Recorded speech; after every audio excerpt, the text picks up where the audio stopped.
యెషయా గ్రంథము 1వ అధ్యాయము 17-19 వరకు ఏర్పాటు చేసిన వారు వచ్చి చదివి వినిపిస్తారు. యెషయా గ్రంథము 1వ అధ్యాయము.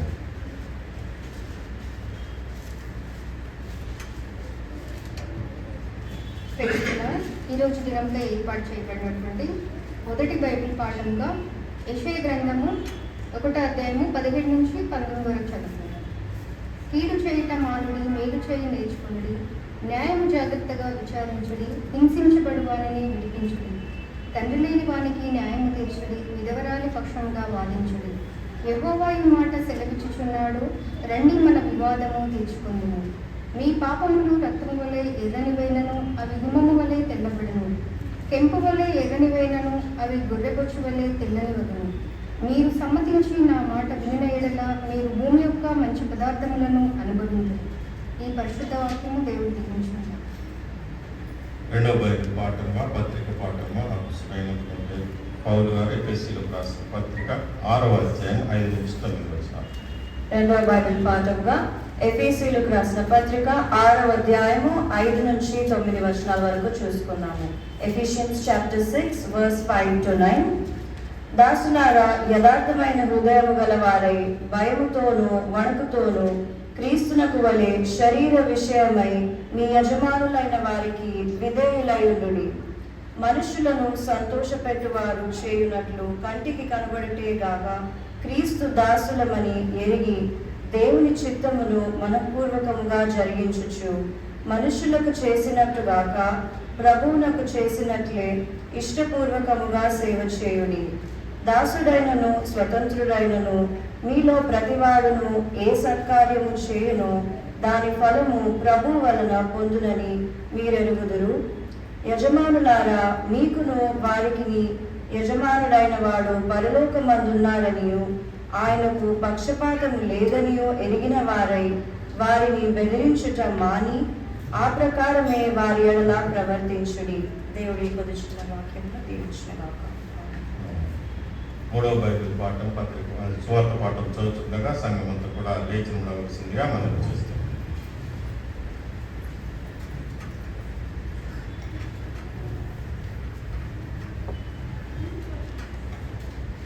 పత్రిక పాఠ్య భాగముగా లూకా సువార్త 13వ అధ్యాయం 10వ వచనం నుంచి 17వ వచనం.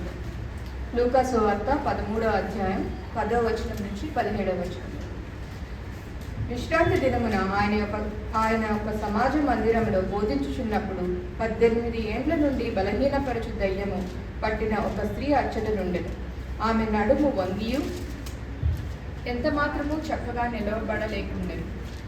యేసు ఆమెను చూచి రమ్మని పిలిచి, అమ్మ, నీ బలహీనత నుండి విడుదల పొంది ఉన్నావని ఆమెతో చెప్పి ఆమె మీద చేతులుంచగానే ఆమె చక్కగా నిలవబడి దేవుని మహిమపరిచింది. యేసు విశ్రాంతి దినమున స్వస్థపరిచినందున ఆ సమాజ మందిరపు అధికారి కోపముతో మండిపడి జన సమూహమును చూచి, పనిచేయదగిన 6 దినములు కలుగు గనక ఆ దినములలోనే వచ్చి స్వస్థత పొందుడి, విశ్రాంతి దినమందు రావద్దని చెప్పాను. అందుకు ప్రభువు, వేషధారులారా, మీలో ప్రతివాడును విశ్రాంతి దినమున తన ఎద్దునైనను గాడిదనైనను గాడి యొద్ద నుండి విప్పి తోలుకొని పోయి నీళ్లు పెట్టును గదా. ఇదిగో 18 ఏండ్ల నుండి సాతాను బంధించిన అబ్రహాము కుమార్తె అయిన ఈమెను విశ్రాంతి దినమందు ఈ కట్ల నుండి విడిపింపదగదా అని అతనితో చెప్పాను. ఆయన ఈ మాటలు చెప్పినప్పుడు ఆయన ఎదిరించిన వారందరూ సిగ్గుపడిరి. అయితే జనసమూహం అంతయు ఆయన చేసిన ఘనకార్యములన్నింటినీ చూచి సంతోషించారు. దేవుని వాక్యం దీవించును.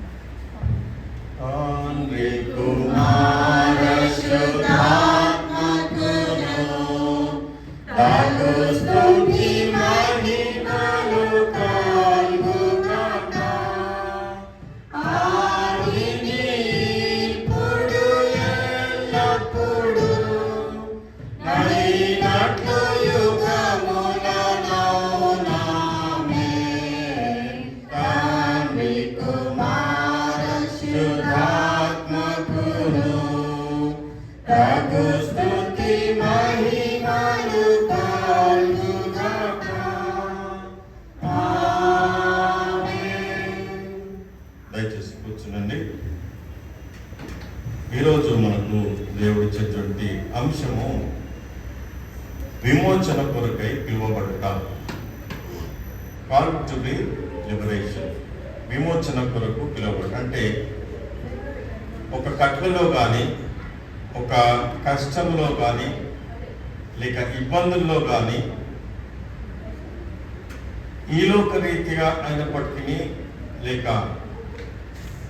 సాతాను బంధకములలో కట్టబడినటువంటి వారైనప్పటికీ విమోచింపబడుటకు అంటే విడువబడుటకు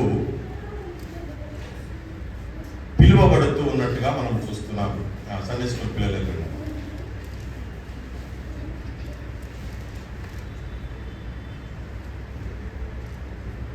విమోచన కొరకు పిలువబడుట అంటే కట్ల నుండి విడిపించబడుటకు, లేక కష్టంలో నుండి, ఇబ్బందుల నుండి దేవుడు మనల్ని విడిపించుట కొరకై పిలిచేటువంటి అంశం మీద మనము కొంత వాక్య భాగాన్ని మనం ధ్యానించుకుందాం. వాక్య భాగంలోకి వెళ్ళక ముందు ఈరోజు మనం చూసినట్లయితే ప్రపంచమంతా కూడా యుద్ధములు, తర్వాత అల్లకల్లోలములు, ప్రాణ నష్టము, నిత్యావసరాల యొక్క కొరతలు ఇవన్నీ కూడా మనకు కనబడుతున్నాయి. అయితే ఇవన్నీ రాకుండా ఉండడానికి మనము ప్రార్థన చేస్తున్నాం. ఈలోక రీతిగా మనం చూసుకున్నట్లయితే కొంతమంది ప్రెడిక్ట్ చేసి లేక వాటిని ప్రవచనాలుగా చూపించేటువంటి వారు కొంతమంది ఉన్నట్టే క్రీస్తుకు పూర్వము అంటే పాత నిబంధన కాలంలో కూడా దేవుడు ప్రవక్తల ద్వారా మనతో మాట్లాడుతున్నాడు. God has given some predictions to the prophets in the days of Old Testament. వాటిని ప్రజలకు తెలియజేసేటువంటి వారు. Prophets used to tell the people or the generation of this world what God is going to do. దేవుడు ఏమని చేయబోతున్నాడు అనేటువంటి ప్రవక్తలు మనకు తెలియజేసేటువంటి వారు, అంటే దేశంలో తెలియజేసేటువంటి వారు. దేవుడు ఏ రీతిగానైతే ఎందుకు పనికిరానటువంటి వాటిని, చాలా అల్పమైనటువంటి వాటిని, లేక నేను అర్హత లేనటువంటి వాడిని అనేటువంటి వారిని దేవుడు వాడుకుంటూ ఉంటాడు. ఎందుకు పనికిరాని ఒక కర్రను వాడుకుని సముద్రాన్ని చీల్చినాడు, ఒక కర్రను వాడుకొని బండ నుండి నీళ్ళను తీసినాడు, ఒక రాయి నుండి ఒక శత్రువును గొలియాతును చంపినాడు. It's only after all a stone, a round stone, but that small stone only made Israelites to win the war. ఆ యొక్క గొలియాతును చంపి దావీదు నుండి ఉన్నటువంటి ఆ యొక్క ఇశ్రాయేలు అందరినీ కూడా దేవుడు కాపాడినటువంటి దేవుడు. ఒక గాడిదను సైతము చివరికి యూజ్ చేసుకొని ఒక ప్రవక్తతోని మాట్లాడి గాడిద ద్వారా హెచ్చరికలు తీసుకుని ఇచ్చినటువంటి దేవుడు. అదే రీతిగా ఒక చిన్న పిల్లవాడిని వాని దగ్గర ఉన్నటువంటి కొన్ని రొట్టెలు చేపలను తీసుకొని అనేక వేల మందికి ఆహారం పెట్టినటువంటి క్రీస్తు. నేను ఎందుకు ఇవన్నీ చెప్తున్నానంటే, ఐఎమ్ ఆఫ్టర్ ఆల్, నేను అసలు అర్హుడను కాను, but God is going to use you mightily. దేవుడు ప్రవక్తలను ఆ రీతిగా వాడుకుంటూ ఉన్నాడు. అయితే మన ప్రవక్తలు అనేటువంటి వారిని మనమైతే చూడలేదు. పాత నిబంధన కాలంలో రాయబడినటువంటి అన్ని మనము వింటూ ఉన్నాము, ధ్యానిస్తూ ఉన్నాము, కానీ మనము చూడలేదు. అయితే నిజ స్వరూపంగా ఈ లోకంలో లేక 16, 17, 18 లేక 15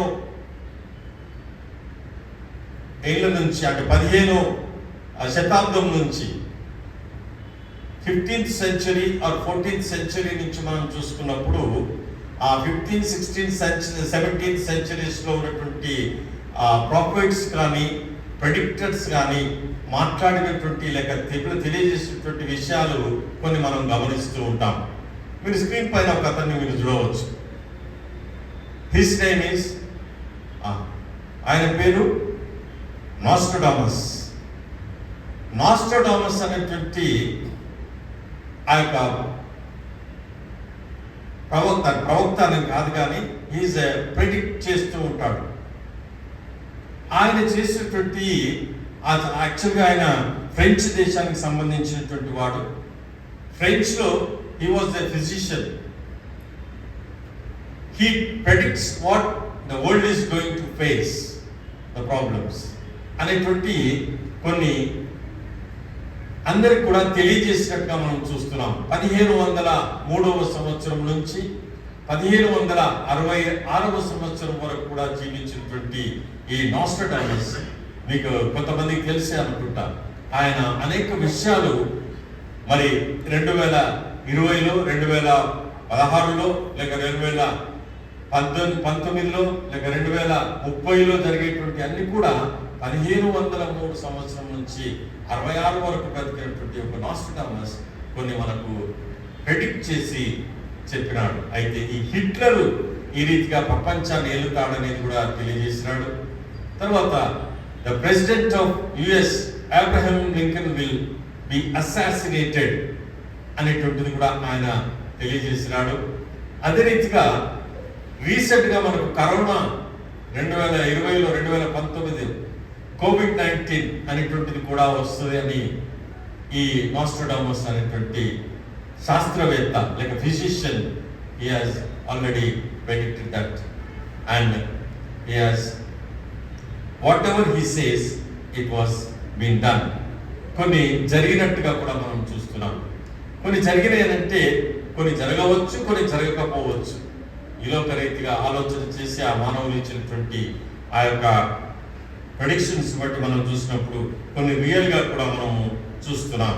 అయితే ఇవన్నీ నేను ఎందుకు చెప్తున్నానంటే ఈరోజు ఇజ్రాయెల్ దేశంలో జరుగుతున్నటువంటి యుద్ధము అమెరికా వాడు ఏదో కావాలని చేసి ఆయిల్ సంపదను లేక ఆ సముద్రంలో వచ్చేటువంటి ఆయిల్ రిఫైనరీస్ అన్నిటిని కూడా ఆయన హస్తగతం చేసుకోవాలి, వరల్డ్ అంతటిని కూడా నేనే పరిపాలించాలి అనేటువంటి దుర్బుద్ధితో ఆయన ముందుకు వచ్చినాడని ప్రపంచం అంతా అనుకుంటుంది. కానీ ఇది దేవుని ప్రణాళిక అని దైవజనులు మాత్రమే లేక క్రైస్తవులకు మాత్రమే తెలుసు. ఇప్పుడు ఆ మాట మనం చూసుకుందాం. జకరియా గ్రంథము 12వ అధ్యాయము 3వ వచనం. The situation what we are seeing in the present days in the world, we can see the prophet Zechariah has given. 12వ అధ్యాయం 3వ వచనం చదవడం. ఆ దినమందు నేను యెరూషలేమును సమస్తమైన జనులకు బరువైన రాయిగా చేతును, దానిని ఎత్తి మోయువారందరూ మిక్కిలి గాయపడుదురు, భూజనులందరూ దానికి విరోధులై కూడుదురు. ఇంకా చదవమ్మా. ఇదే యెహోవా. చాలా ఇక్కడ ఏమంటాడంటే భూజనులందరూ కూడా ఇశ్రాయేలీయులకు విరోధులవుదురు. అక్కడ నేను ఒక బరువును మోయలేనంత బండలాగా నేను దాన్ని తయారు చేస్తాను. This is all God is going to do in Israel. That second coming we are seeing. రెండవ రాకడను గురించి మనము ఈ యొక్క ప్రవచనాలన్నీ కూడా మనం చూస్తూ ఉన్నాం. ఇవన్నీ దేవుడి చేత రాయబడేటువంటి ఒక ప్రవక్త ద్వారా నెరవేర్పును దేవుడు మనకు చూపిస్తూ ఉన్నాడు. అయితే ఇది ప్రవక్తలు పాత గ్రంథంలో మనం చూసినప్పుడు ప్రవక్తలు మనకు తెలియజేస్తున్నాం. ఎప్పుడైతే ఈ యొక్క యోనా గ్రంథంలో కూడా మనం చూసుకున్నప్పుడు నినవే పట్టణంకు వెళ్ళమంటే దర్శించుకు వెళ్ళేటువంటి వ్యక్తిని ఒక మామూలు ఒక చేప, సముద్రపు చేపను వాడుకొని ఆ ప్రవక్తను తిరిగి నినవే పట్టణంలో పంపించి అక్కడ ఆ దేశాన్ని నాశనం చేయకుండా వారందరూ కూడా రక్షింపబడుటకు దేవుడు ఒక చేపను వాడుతున్నాడు. అదే రీతిగా యేసుక్రీస్తు ఉన్నటువంటి కాలంలో కూడా మనం చూసుకున్నట్లయితే మత్తయి సువార్త 24వ అధ్యాయము 5, 6, 7 వచనాలలో మనం చూసుకుంటే అక్కడ మనం కనబడుతుంది. మత్తయి సువార్త 24, 7, 8, 9 దయచేసి క్షమించండి. 7, 8, 9 జనముల మీదికి జనమును, జనముల మీదికి జనమును, రాజ్యముల మీదికి రాజ్యమును లేచును. రాజ్యముల మీదికి రాజ్యమును లేచును. అక్కడక్కడ కరువులను, భూకంపములను కలుగును. ఇవన్నీ వేదనలకు ప్రారంభము. అప్పుడు జనులు మిమ్మల్ని శ్రమల పాలు చేసి చంపెదరు. మీరు నా నామము నిమిత్తము సకల జనముల చేత దేశింపబడును. ఇవన్నీ కూడా జరుగుతూనే ఉన్నాయి. 6వ వచనంలో చూసుకుంటే మరియు మీరు యుద్ధములను గురించి సమాచారము గురించి వినబోదురు. మీరు కలవరపడకుండా చూచుకొనుడి. ఇవి జరగవలసి ఉన్నవి కానీ అంతము వెంటనే రాదు. These things has to happen. అంతే, ఇవి జరగవలసి ఉన్నాయి. మీరు కలవరపడకుండా మీరు జాగ్రత్తగా ఉండుడి. ఇవన్నీ జరిగిన తరువాత అంతము వెంటనే రాదు అని అంటాడు. ఇవన్నీ జరుగుతూనే ఉండాలి. యుద్ధముల గురించి, యుద్ధ సమాచారం గురించి మనము వింటున్నాము. ఇప్పుడు కాదండి, రష్యా యుక్రెయిన్ నుంచి జరిగేటువంటి యుద్ధంలో నుంచి కూడా మనం చూస్తున్నాం, వింటున్నాం. గత 4 సంవత్సరాల నుంచి యుద్ధముల గురించి వింటున్నాం. ఇప్పుడు కొంతమంది జనులు లేక దేవుడు ఏర్పాటు చేసుకున్నటువంటి సేవకుల నుంచి వచ్చేటువంటి మాట ఏంటంటే ఇవన్నీ కూడా వేదనలకు ఆరంభము. ఇవన్నీ కూడా జరగవలసి ఉన్నాయి. ఈ అంతము వెంటనే రాదు. మీ యొక్క విశ్వాసమును మీరు కాపాడుకొని క్రీస్తు వచ్చేటువంటి 2వ రాకడ కొరకు మీరు ఎదురు చూస్తూ ఉండాలని ప్రభువు మనకు హెచ్చరిక చేస్తున్నాడు.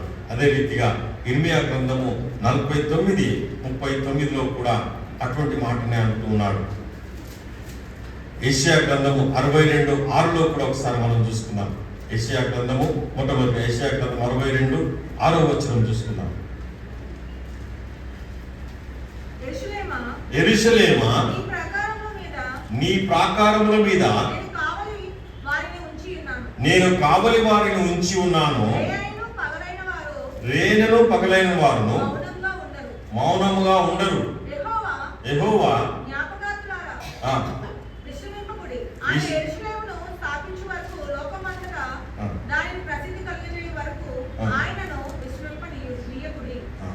చూడండి, అక్కడ ఉన్నటువంటి కావలి వారు విశ్రమింపకుండా చూచుకోండి. అందుకే ఇజ్రాయేల్ దేశంలో ఉన్నటువంటి ఆ యొక్క ఐరన్ డోమ్ అనేటువంటిది కూడా ఒక కావలివానిగా వారికి ఇచ్చినటువంటి జ్ఞానమును బట్టి కాపుల కొరకై వారు పెట్టుకున్నట్టుగా మనం చూస్తున్నాం. ఇవన్నీ కూడా ఈ రోజులలో జరిగేటువంటి విషయాలు మనం జ్ఞాపకం చేసుకున్నప్పుడు ప్రపంచంలో జరిగేటువంటి అనేకమైనటువంటి వినాశనకరమైనటువంటి చర్యలకు మనం భయపడుతూ ఉంటాం. ఏం జరుగుతుందో ఏమో తెలియదు. ఏమండి, ఏం జరుగుతుందో ఏమో తెలియదు. ఈ ప్రపంచాన్ని ఏలేటువంటి ఒక రాజు లేక ఒక నియంత కొరకు దేశాలన్నీ కూడా కొట్లాడుతున్నాయి. కానీ ఇక్కడ నష్టపోయేది ఎవరండి? సామాన్య మానవులు, ప్రజలే. సామాన్య ప్రజలకే తిండి దొరకదు, ఉండడానికి గృహాలు ఉండవు, చదవడానికి కాలేజీలు ఉండవు. ఇప్పుడే చాలా మట్టుకు మ్యాక్సిమం చాలా ఆ గల్ఫ్ కంట్రీస్లలో no schools, no colleges, no work, just they have to hide themselves. వారికి వారు దాచుకొని బ్రతకాలంతే. వారి ప్రాణాలను వారు కాపాడుకోవాలి. రేపొద్దున ఇది ప్రపంచ యుద్ధం అయితే ఎవరు ఎటు వేస్తారో ఈ యొక్క మిజైల్స్ అనేటువంటి మనకు తెలియదు. అయితే మీకు ఒక విషయం చెప్తాను. ఈ ఇరాన్ వాడు చేసినటువంటి ఒక చాకచక్యమైనటువంటి పని ఏంటో తెలుసా? రష్యా దేశం నుంచి కొన్ని యుద్ధ హెలికాప్టర్స్ కానీ యుద్ధంలో ఉపయోగించేటువంటి ఆ యొక్క వాటి వెహికల్స్ కానీ యుద్ధ వెహికల్స్ కానీ ప్లాస్టిక్ అంటే ఎయిర్ బలూన్స్ లాగా చేసినటువంటి వాటిని తీసుకొచ్చారంట. తీసుకొచ్చి వాటిలో ఎయిర్ బలూన్స్ నింపేసి అక్కడక్కడ పెడితే ఈ అమెరికా వాడు కానీ ఇజ్రాయెల్ దేశం కానీ బాంబులన్నీ వాటి మీద వేసి వాళ్ళ బాంబులన్నీ కూడా అయిపోగొడుతున్నారు. ఇవే హెలికాప్టర్స్ ఏమో అని వాటిని పేల్చే వరకు గాలి ముక్కలను పేలుస్తున్నారు, ఒక మిసైల్ వేస్ట్ అయిపోయింది. ఇట్లా కొన్ని వేల గాలి బుడగలను తీసుకొని వచ్చి వాడు మాయతో చేసినటువంటి వాటిని బట్టి అమెరికా వాడు కానీ ఇస్రాయల్ దేశస్తులు కానీ తల నెత్తి పట్టుకొని ఉన్నట్టుగా కూడా మనం కొన్ని న్యూస్లలో మనం చూస్తున్నాం. అయితే ఈ యొక్క దేశాలన్నిటికి కూడా ఈ చమురును వచ్చేటువంటి ఆ యొక్క సముద్ర తీరాన్ని కూడా ఇరాన్ కైవసం చేసుకుంది. అయితే ఆ కైవసం చేసుకున్నటువంటి దాని నుండి ఆ షిప్స్ అన్ని కూడా వెళ్లకుండా వాడు అడ్డుకట్ట వేశాడు. అడ్డుకట్ట అంటే ఇట్టి మాటతో ఆగమంటే ఎవరు ఆగరు, కానీ వాడు చేసినటువంటి పని ఏం తెలుసా? సబ్మరైన్స్ అనేటువంటి చాలా మంది చూసినాం. ఆ సబ్మరైన్స్లో ఆ యొక్క నెక్ ఆఫ్ దట్ సీ దగ్గర ఏం చేశాడంటే సబ్మరీన్స్ సముద్రంలో పెట్టేసి ఎవరు కూడా ఆ యొక్క కార్నర్ నుంచి షిప్స్ దాటకుండా వాడు ఒక బాంబులను ఆ సబ్మరీన్స్లో పెట్టేసి భయపెడుతూ ఉన్నాడు. అయితే ఏ షిప్స్ కూడా అక్కడి నుంచి వెళ్ళకూడదు. అక్కడ కనీసము ఒక 7,000 షిప్స్ అన్ని కూడా వెయిట్ చేస్తున్నాయంటే వేరే వేరే దేశాలకు సరుకులను తీసుకుపోయింది. వేరే దేశాలకు ఆ సరుకులు అందకపోతే ప్రజలకు కరువు వస్తుంది, ఆయిల్స్ దొరకవు, పెట్రోల్ దొరకదు, విమానాలు కూడా వెళ్ళడానికి ఆస్కారం లేకుండా ఉంటాయి. అయితే ఆ యొక్క సబ్మరైన్స్ లోపల పెట్టినటువంటిది ఏ దేశానికి కూడా తెలియదు. ఇప్పుడు బయటపడింది అది. ఆ యొక్క సబ్మరైన్స్ను నేను పేరు చేస్తాను, ఏ షిప్స్ అయినా దాంట్లో నుంచి వచ్చినట్లయితే సబ్మరైన్ పేరు చేస్తాను అని చూపించి ఇప్పుడు బయటకు తీసుకొచ్చినప్పుడు ప్రపంచ దేశాలన్నీ కూడా కళ్ళు తెరుచుకున్నారు. ఇంత భయంకరమైనటువంటి సిచ్యుయేషన్లో ప్రపంచం బతుకుతుందా అని అగ్రదేశమైనటువంటి అమెరికా వాడు కూడా నోటు మీద వేలేసుకున్నాడు. ఎంత ఇరాన్కు ఉన్నటువంటి జ్ఞానం ఎక్కడిది అని అనుకుంటున్నాను. కానీ అంతిమము ఏమవుతుందంటే ఇరాన్ ఒకవేళ లేక ఆ పాశ్చాత్య దేశాలన్నీ కూడా ఇజ్రాయెల్ మీద దాడించినప్పటికీ దేవుని సమయం వచ్చినప్పుడు ఇజ్రాయెల్ మళ్ళీ గెలుస్తూ ఉంటుంది. దేవుని సమయం కొరకు కనిపెట్టుకోవాలి. ఇప్పుడు ఇంతకుముందు రవి గారు చెప్పినట్టు అనేక దేశాలలో యూదులు ఉన్నారు. మన దేశంలో మన ఆంధ్రప్రదేశ్లో కూడా గుంటూరు చేబ్రోలు అనేటువంటి ప్రాంతంలో యూదులు ఉన్నారు. ఈ యూదులందరూ కూడా వెనక్కి రావాలనేటువంటి ప్రక్రియలో ఇదంతా కూడా జరుగుతూ ఉన్నది. యూదులందరూ వెనుకకు వచ్చినప్పుడు ఎస్ మా దేశాన్ని మేము కాపాడుకుంటాం అని యూదులందరూ అక్కడ వెళ్ళి ఆ ఇజ్రాయెల్ దేశం చేరుకున్న తర్వాత దేవుని యొక్క పని అప్పుడు జరుగుతుంది. ఇప్పుడు అందరికి కూడా మానవులు అనుకున్నటువంటి ఆ యొక్క ఎత్తుకు పై ఎత్తు వేసుకొని కొట్లాటలు యుద్ధాలు చేసుకుంటున్నారు. కానీ దేవుడు సమయం వచ్చినప్పుడు తప్పకుండా ఇజ్రాయెల్ మళ్ళీ గెలుస్తూ ఉంటుంది.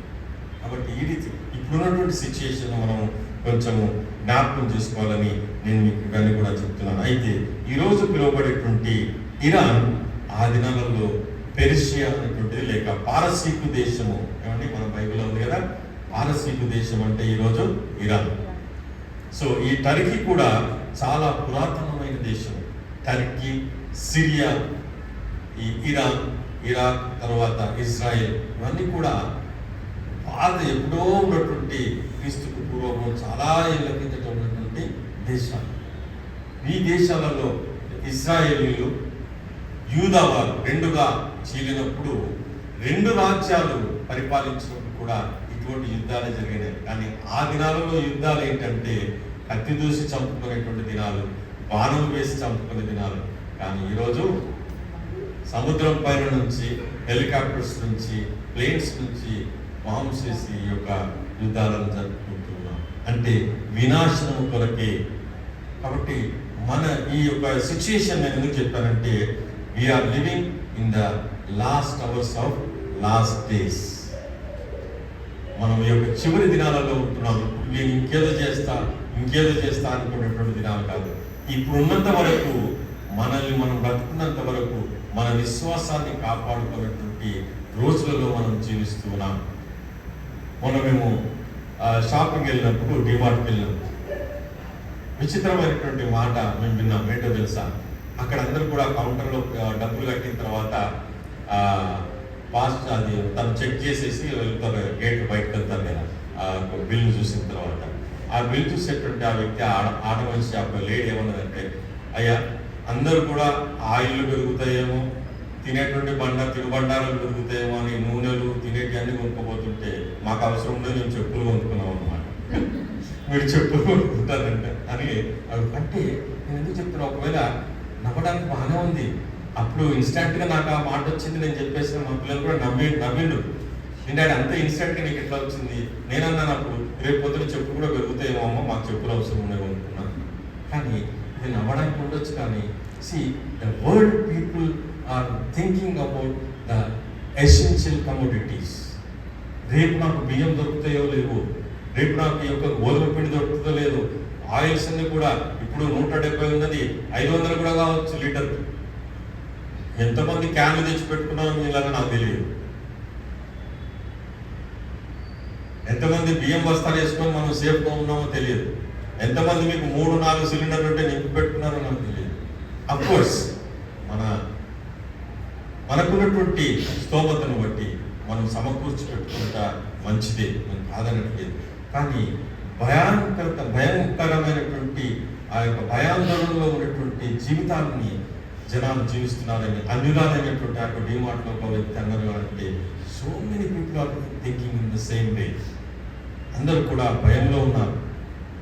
సో మనం కూడా మనకి ఎంత ఉన్నదో దానిని కాపాడుకొని మరి జాగ్రత్తగా వాడుకొని మనల్ని మనము మన విశ్వాసాన్ని కాపాడుకోవాలని ప్రభు మనకు హెచ్చరిక చేస్తున్నాడు. వీఆర్ లివింగ్ అంటే ఈ లాస్ట్ డేస్లో మనం ఉన్నాం కాబట్టి అంతము వెంటనే రాదు. The end is not going to come as early as possible what you are thinking. నువ్వు ఏదైతే అనుకుంటున్నావో తొందరగా వస్తుందేమో, God will take his own time. దేవుడు తన యొక్క సమయాన్ని చూసుకొని లోకానికి ఆయన తిరిగి 2వ రాకడలో వస్తాడని మనం జ్ఞాపకం చేసుకోవాలి. కాబట్టి మనల్ని మనము పరీక్షించుకునేటువంటి దినం వస్తున్నది. వినాశనకరమైనటువంటి దినాలలో మనం ఉంటూ ఉన్నాం కాబట్టి విమోచన కొరకు మనము పిలువబడుతూ ఉన్నాము. ఇది మన యొక్క అంశం. You are called to be liberation అనేటువంటిది మనము చూసుకున్నాం. మనం చదువుతున్నటువంటి వాక్య భాగాలలో మేము ఇప్పుడు చెప్పినదంతా కూడా యెషయా గ్రంథము ఎఫెసీలో ఉన్నటువంటిది అయిపోయింది. మనం ఇప్పుడు చదివినటువంటి సువార్తలలో డైరెక్ట్గా వెళ్ళి మనం కొన్ని నిమిషాలు సువార్త పాఠంలో చదువుకున్నటువంటి వాక్య భాగాన్ని మనం చూసుకున్నాం. లూకాసు సువార్త 13వ అధ్యాయము 10 నుంచి 17 వరకు చదివినటువంటి వాక్య భాగంలో ఒక్కొక్క వాక్యాన్ని మనం చూసుకున్నాం. విశ్రాంతి దినమున ఆయన ఒక సమాజ మందిరంలో బోధించుచున్నప్పుడు 18 ఏళ్ల నుండి బలహీనపరచు దయ్యము పట్టిన ఒక స్త్రీ అచ్చట ఉండెను. చాలండి. చూడండి, యేసు ప్రభు ఈ లోకంలో ఉన్నప్పుడు కూడా చాలా మంది యేసు ప్రభువును విమర్శించేటువంటి వారు, యేసు ప్రభు చేసేటువంటి మంచి కార్యాలను కూడా తప్పు పట్టేటువంటి వారు, ఏలెత్తి చూపేటువంటి వారు ఎవరో కాదు, సేమ్ చర్చ్. ఆ సమాజ మందిరము అంటే ఈ యొక్క జన సమూహములు కూడుకొని దేవుని స్తుతించి ఆరాధించేటువంటి ఆ యొక్క ప్లేస్ లో యేసు ప్రభు ఈ లోకంలో ఉన్నప్పుడు ఆ సమాజ మందిరములో ఉండి బోధించుచుండగా అక్కడ ఉన్నటువంటి సమాజ మందిరపు అధికారులకు యేసు ప్రభు బోధలు సరిగా కనబడలేదు. అందుకే నేను లాస్ట్ టైం కూడా ఒకసారి చెప్పినాను, ప్రధాన యాజకులే యేసు బోధను విమర్శించి యేసు ప్రభువుని తృణీకరించి ఏ రీతిగా ఈయనను చంపాలి అని they have planned in a trickery way. ఒక మాయోపాయము చేత యేసు ప్రభువుని ఎలా పట్టుకోవాలని బయట ఉన్నటువంటి అన్యజనులు కాదు, ప్రధాన యాజకులే. ఆ యొక్క రోమా సామ్రాజ్యము పరిపాలించినప్పుడు రోమా సైనికులలో నుండి లేక రోమా చక్రవర్తి అయినటువంటి వారు కొంతమందిని యూదుల కొరకు సమాజంలో కూడి వారు ప్రార్థనలు చేయడానికి యాజకులుగా నియమించేటువంటి వారు. ఆ సమాజ మందిరంలో ఉన్నటువంటి యాజకులేమి, ఆ యొక్క అధికారులేమి యేసు బోధించుతూ ఉన్నప్పుడు కొన్ని వ్యత్యాసాలు చూసేటువంటి వారు. అయితే ఈ ప్రక్రియలోనే విశ్రాంతి దినమున అంటే పరిశుద్ధ దినమున ఆయన యొక్క సమాజ మందిరంలో బోధించుచున్నప్పుడు 18 ఏళ్ల నుండి బలహీనపరచు దయ్యము పట్టిన ఒక స్త్రీ అచ్చట ఉండెను. ఆమె పేరేమో కూడా రాయలేదండి. ఆమె ఎవరో తెలియదు, ఆమె ఎక్కడి నుంచి వచ్చిందో తెలియదు. But when Jesus was teaching in that particular సమాజ మందిరం, అంటే in that church or in that place, a particular person or woman who was with the satanic power, సాతాను చేత లేక పీడింపబడి ఒక దయ్యము పట్టినటువంటి ఒక స్త్రీ అచ్చట ఉండెను. She was there, already she was there. ఆమె ఆ యొక్క సమాజ మందిరంలోకి ఎందుకు వచ్చిందో మనకు తెలియదు. దయ్యము పట్టినటువంటి స్త్రీ, ఆమెకి కొన్ని క్వాలిటీస్ ఉన్నాయి. మనం ఆయన ఆరాధించడానికి వస్తూ ఉంటాం, ఆయన స్తుతించడానికి వస్తూ ఉంటాం, దేవుడి సన్నిధిలో కొంత సమయం గడపాలని వస్తూ ఉంటాం. కానీ మనలో కొంచెము దయ్యము పట్టినటువంటి వారం ఉంటాం. మనలో అంటున్నా, నేను కూడా అందులో ఉన్నా. మనకి ఏ దయ్యం అని అంటే ఈ లోక రీతిగా ఏదో డెవిల్ పవర్ కాదు, ఇది ఒక దయ్యమే కదా.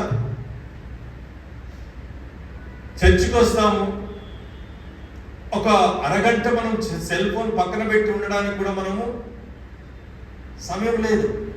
ఏదో ఒకటి చూస్తాం, ఏదో ఒక మెసేజ్ వస్తుంది. అది ఒక దయ్యము పట్టినటువంటి మనకు ఎవరెవరమైతే మనం సెల్ ఫోన్ పట్టుకొస్తున్నామో మనం కూడా దయ్యము పట్టినటువంటి వాడు అచ్చట ఉండేను. నేను కూడా అన్ననే వస్తున్నాను. అది ఏ దయ్యం అని చెప్పలే కదండి అక్కడ. లేక మన మనస్సులో వేరే వేరే ఆలోచనలు, ఇక్కడ బోధింపబడేటువంటి మాటలు వినే కన్నా ఇంట్లో ఉన్నటువంటి పరిస్థితి, భర్త గురించి పరిస్థితి, భార్య గురించి పరిస్థితి, పిల్లల గురించి పరిస్థితి, ఇంట్లో ఏమి వండాలని వెళ్ళిన తర్వాత లేకపోతే వండింది ఎంతవరకు ఉంటుందో, కారం ఉప్పులు ఉన్నాయా? Yes, of course, those are all essential commodities what we need in our daily lives. But at the same time, that particular woman had a demonic power. సాతాను దయ్యము పట్టినటువంటి ఒక స్త్రీ అచ్చట ఉండేను. She was there. ఇప్పుడు చదవండి. ఆమె నడుము వంగిపోయి, దయ్యం పట్టిందన్నారు, నడుము వంగిపోయి అంటున్నారండి మళ్ళీ కదా. మనం బొమ్మ ఇస్తున్నాం రైట్. అక్కడ ఒక స్త్రీ సమాజ మందిరంలో ఉంటున్నది, కానీ ఆమె దయ్యం పట్టినదని అక్కడ వాక్యంలో మనం చూసినప్పటికీ రెండవ మాట ఏమంటాడు తెలుసా? ఆమె నడుము వంగిపోయి ఎంత మాత్రమును చక్కగా నిలబడలేకుండెను. ఆమె నడుము వంగిపోయి ఎంత మాత్రమును చక్కగా నిలబడుటకు సాధ్యం అవ్వట్లేదు. దయ్యం పట్టినటువంటి వ్యక్తికి నడుము వంగిపోతుందా? ఏదో స్పైనల్ కార్డ్ ప్రాబ్లం ఉండొచ్చు అని అనుకుంటారు. యూనా సిస్టర్ అడిగితే అపోలో డయాగ్నోస్ చేసుకున్నారంటారు. బట్ దయ్యం పట్టినటువంటి స్త్రీకి నడుము వంగిపోయేది. It is not because of spinal cord problem, it's a problem of demonic power. దయ్యము పట్టినటువంటి స్త్రీకి అక్కడ ఉండెను. ఆమె నడుము వంగిపోయి ఎంత మాత్రమును చక్కగా నిలబడుటకు సాధ్యపడటలేదు. అందుకేమంటాడు తెలుసా యెషయా? నరపుత్రుడా నీవు వంకరగా నిలబడము అంటాడా?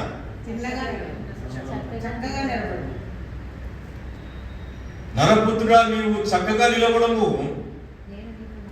Stand still, I want to talk to you. నేను మీతో మాట్లాడాలని ఉద్దేశించుచున్నాను. ఎప్పుడైతే మనిషి సరిగా నిలబడతాడో, చక్కగా నిలబడతాడో, అప్పుడే దేవుడు మనతో మాట్లాడుతుంటాడు. ఈ వంకరగా నడుము ఆమెకు ఒకవేళ నడుము వంకర ఉండొచ్చు, కానీ మనకి ఎన్ని వంకరలు ఉన్నాయో మనం ఒకసారి లెక్క పెట్టుకుందాం కదా. అన్ని వంకరలే.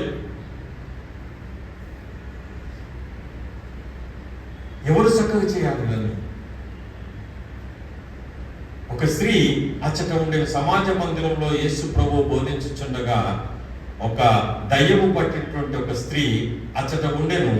ఆమె నడుము వంగి ఎంత మట్టుకు నువ్వు చక్కగా నిలబడటకు సాధ్యము కావట్లేదు. అక్కడ ఏమన్నాడు తెలుసా? చక్కగా నిలబడలేక ఉండెను. యేసు ఆమెను చూచి రమ్మని పిలిచి, అమ్మా నీ బలహీనత నుండి ఆ, విడుదల పొంది ఉన్నామని ఆమెతో చెప్పి ఆ, ఆమె మీద చేతులు ఉంచగానే ఆ. ఆమె చక్కగా నిలువబడి ఆ. దేవుని మహిమపరిచెను. చూడండి, ఆమె ఏమైనా అడిగిందా? ఏమడగలేదు. సమాజ మందిరంలో బోధ చేస్తూ ఉన్నప్పుడు యేసు ప్రభు ఎదురుకు వచ్చి, అయ్యా నాకు నడుమంతా వంగిపోయింది, లేకుంటే నాకు దయ్యం పట్టింది, నాకు ఈ పలానా రోగం ఉంది, నాకు నా మీద చేతుల నుంచి ప్రార్థన చేయాలని అడిగిందా? అడగలేదు. ఆమె అక్కడ ఉన్నదని యేసు చూసి ఆమెను పిలిచింది. Jesus called her. ఆమెను చూచి రమ్మని పిలిచి, అమ్మా నీ బలహీనత నుండి విడుదల పొంది ఉన్నామని ఇక్కడ ఎందుకో తెలుసా? ఆశపడేటువంటి ప్రాణమును దేవుడు పొందుతాడు. తృప్తిపరిచేటువంటి దేవుడు. ఇక్కడ నువ్వు వంకరగా వచ్చి ఉండొచ్చు, నువ్వు నేను ఇక్కడ ఒకవేళ వంకరగా వచ్చి ఉండవచ్చు, కానీ మనం వచ్చినటువంటి ఉద్దేశం ఏంటంటే, ఎస్, నా జీవితంలో ఉన్నటువంటి వంకరగా పోయినటువంటి నా యొక్క కుటుంబము, నా జీవితము, నా పిల్లలు, నా గృహము, నా ఉద్యోగము, నా పరిస్థితి వంకరగా ఉన్నది ప్రభువా అని నీవు దుఃఖముతో నీవు ప్రార్థన చేసుకోవడానికి నీవు ఇక్కడ వచ్చి ఉండవచ్చు. ఇప్పుడు యేసు నిన్ను నన్ను చూచి పిలుస్తున్నాడు. అమ్మా నీ బలహీనత నుండి నీవు విడుదల పొంది ఉన్నావు. You have been granted. నువ్వు విడుదల పొంది ఉన్నావు. నీవు ఆమె మీద చేతి నుంచి ఉంచగానే ఆమె చక్కగా నిలబడి, దేవుని మహిమపరిచెను. అంటే ఆమె అనుకున్నటువంటి ఆశను యేసు ప్రభు గుర్తించినాడు. గుర్తించడం అనేటువంటి చాలా ఇంపార్టెంట్. ఇప్పుడు ఇక్కడ నుంచి మేము వాక్యం చెప్తూ ఉంటాం, కానీ ఎవరు ఏ రీతిగా మీరు వింటూ ఉన్నారో మాకు అన్నీ అర్థమవుతాయి. ఎవరు నిజంగా వాక్యాన్నే వింటూ ఉన్నారు, లేకుంటే ఎవరి యొక్క హార్డ్ డిస్క్ ఎక్కడ పనిచేస్తుంది అనేటువంటిది మాకు తెలిసిపోతుంది. సో ఆ రీతిగా మనము దేవుని యందు లక్ష్యం ఉంచుతూ ఉండాలి. పౌలు సువార్తను ప్రకటించేటప్పుడు బలహీన పాదములు కలిగినటువంటి వాడు ఆ బోధ మీద లక్ష్యం ఉంచెను. ఆ యొక్క పౌలు బోధించేటువంటి బోధల మీద, లేక చెప్పేటువంటి మాటల మీద ఆయన లక్ష్యం ఉంచినాడు. ఆ లక్ష్యం ఉంచినప్పుడు ఎక్కడో మూల కూర్చున్నాడు బలహీన పాదములు కలిగినటువంటి వాడు. అప్పుడు పౌలు అది చూసి, అయా ముందుకు రా, ఆయన ముట్టి స్వస్థపరిచాడు. ఆ యొక్క శృంగారమును దేవాలయం ఎదుట ఒక భిక్షకుడు కొన్ని సంవత్సరాల నుంచి ఒక నలుగురు తీసుకొని వచ్చి ఆయన అక్కడ కూర్చోబెట్టేటువంటి వారు. ఆ కూర్చోబెట్టినప్పుడు ఆ నలుగురు ఎందుకు వస్తున్నారో తెలుసా? ఈ కుంటోనికి వచ్చినటువంటి కొంచెం డబ్బు, దాంట్లో మేము కూడా జీవనం పొందుతాం. మేము ప్రతి ఆధారం వచ్చి నిన్ను అక్కడ తీసుకొచ్చి కూర్చోబెడుతున్నాం కదా, ఆ టైం 2 నిమిషాలు ముగించేస్తాం. నాకు కూడా దాంట్లో నుంచి కొంచెము డబ్బులు ఇవ్వదు. సో ఆ రీతిగా ఏదో ఒక ఆశతో వచ్చేటువంటి వారిని దేవుడు తృప్తిపరుస్తున్నాడు. అక్కడ కూడా నడుము వంగినటువంటి స్త్రీ వచ్చినప్పుడు ఏమన్నాడు తెలుసా? అమ్మా నీ యొక్క బలహీనతలు విడుదల పొంది ఉన్నావు అన్నప్పుడు ఆమె మీద చేతులు ఉంచగా ఆమె చక్కగా నిలబడి దేవుని మహిమపరచదు. అయితే ఇది అయిన తర్వాత ఈ 2 మాటలలో నేను ముగించేస్తాను. ఏమన్నా తెలుసా? అయితే యేసు ప్రభువు ఆ యొక్క విశ్రాంతి దినమున ఆమెను బాగుపరిచినాడు కాబట్టి సమాజ మందిరంలో ఉన్నటువంటి అధికారి బయటకు వచ్చి నేను ప్రెసిడెంట్ చెప్తున్నాను, ప్రెసిడెంట్ అంటే సుంతగా కావుతున్నారు. అప్పుడు ఆ సమాజ మందిరంలో ఉన్నటువంటి ప్రెసిడెంట్ వచ్చి యేసు ప్రభు చెప్పింది ఏదో చేసినాము, ఈరోజు చేసింది, కానీ ఇంకోసారి ఈ యొక్క విశ్రాంతి దినం ఎవరు కూడా రోగులు రావద్దయా అని ప్రకటన చేసినాడు. అక్కడ కింద మీరు తర్వాత వెళ్ళి చదువుకుంటూ కనబడుతుంది. కింద చూడండి, అక్కడ ఉంటుంది. జనసమూహమును చూచి యేసు విశ్రాంతి దినమున స్వస్థపరిచినందున ఆ సమాజ మందిరపు అధికారి కోపంతో మండిపడి జనసమూహమును చూచి అది చేయటగిన ఆ దినము కలవు కనుక ఆ దినంలోనే వచ్చి స్వస్థత పొందుడి, విశ్రాంతి దినమందు రావద్దని చెప్పారు. అప్పుడే ఒక అనౌన్స్మెంట్ చేసేసాడు యేసు ప్రభు. ఆ యొక్క బోధ అయిపోగానే ఆమెను స్వస్థపరచగానే ఇంకోసారి అట్లా రావద్దని. అప్పుడు వేషధారులైనటువంటి వాళ్ళారా, ఒకవేళ మీ యొక్క గాడిద కానీ, మీ యొక్క ఎద్దు కానీ, మీ యొక్క కుక్కను కానీ, ఒకవేళ నువ్వు ఒక రోజు ఆ కుక్కను బయటికి తీసుకపోకపోతే నేను పీక్క తింటాను. ఆ ఎద్దును కానీ గుంటలో పడితే తీయకపోతే,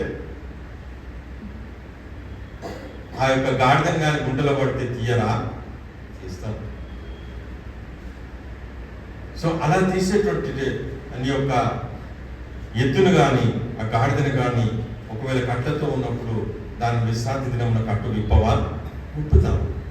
కాబట్టి అటువంటి పరిస్థితుల్లో నువ్వు మూగ జంతువులకు లేక నీ యొక్క దినచర్యలో నువ్వు విశ్రాంతి దినమున చేసినప్పుడు ఒక వంగిపోయినటువంటి అస్వస్థగా దయ్యం పట్టినటువంటి ఆమెను బాగు చేయడము తగదా అని యేసు ప్రభు అడిగినప్పుడు విడిపింపదగదా అని అతనితో చెప్పినారు.